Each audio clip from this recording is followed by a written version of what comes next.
அனைவருக்கும் வணக்கம். நாம் இப்போ பாக்கியலட்சுமி சீரியலில் என்னெல்லாம் சுவாரஸ்யமான விஷயங்கள் நடக்குதுன்னு பார்க்கலாம் வாங்க. பாக்கியா ரெஸ்டாரண்ட்டில் போயிட்டு ரெஸ்டாரண்ட் வேலை எல்லாம் எப்படி நடந்துக்கிட்டு இருக்கு அப்படிங்கிறத அப்பப்போ பார்த்துக்கிட்டே இருக்காங்க. அந்த டைமில் பழனிசாமி சார் வராங்க. வரும்போதே ஒரு கிஃப்டோட வர பழனிசாமி நம்ம பாக்கியா கிட்ட கிஃப்ட் எல்லாம் கொடுத்து ரொம்ப பிரம்மாண்டமாக ரெடி பண்ணியிருக்கீங்க ஹோட்டலில். எனக்கு ஒரு வார்த்தை தெரிஞ்சு ஆனால் என்னால் முன்னாடியே வர முடியல. ஏன்னா வீட்டில் தங்கச்சோட ஊரில் வந்து திருவிழா ஆயிடுச்சு. அதனால் அங்கே போயிட்டு வர மாதிரி ஒரு சூழ்நிலை ஆயிடுச்சு அப்படின்னு சொல்லிட்டு நம்ம பாக்கியா கிட்ட மன்னிப்பு எல்லாம் கேட்டுட்டு ஹோட்டலில் சுற்றி பார்த்துக்கிட்டு இருக்காரு நம்ம பழனிசாமி. பார்த்து ரொம்ப சந்தோஷப்படுறாரு. ஏன்னா இங்கே வந்து இதையெல்லாம் பார்த்ததுமே என்னோட மனசும் வயிறும் நிறைஞ்சி போயிடுச்சு. ஏன்னா அந்தளவுக்கு சந்தோஷமாக இருக்குது. நீங்கள் இதே மாதிரி திரும்ப உங்களோட வாழ்க்கையில் முன்னேறிக்கிட்டே இருக்கணுங்க. அதை பார்த்து நான் சந்தோஷப்படணும் அப்படின்னு சொல்லிட்டு நம்ம பழனிசாமி வந்து சொல்கிறாங்க.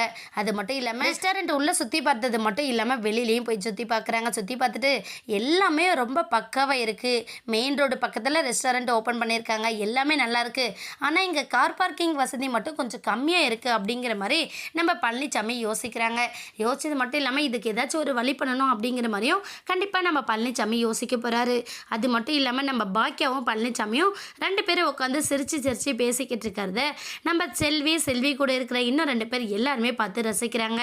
அக்காவும் அண்ணாக்கும் ஜோடி பொறுத்து ரொம்ப சூப்பராக இருக்குது. ஆனால் இவங்க இதே மாதிரி எப்பவும் இருப்பாங்களா அப்படிங்கிறதா தெரியல அப்படிங்கிற மாதிரி அவங்க யோசிக்கிறாங்க. ஏன்னா கோபியோடு இருந்தப்ப நிறைய தடவை அக்கா அவருக்கு உதவியாக இருந்திருக்காங்க. ஆனால் அதை பெருசாக எடுத்துக்காத அவர் இன்னொரு கல்யாணத்தை பண்ணிக்கிட்டு சந்தோஷமாக இருக்காங்க.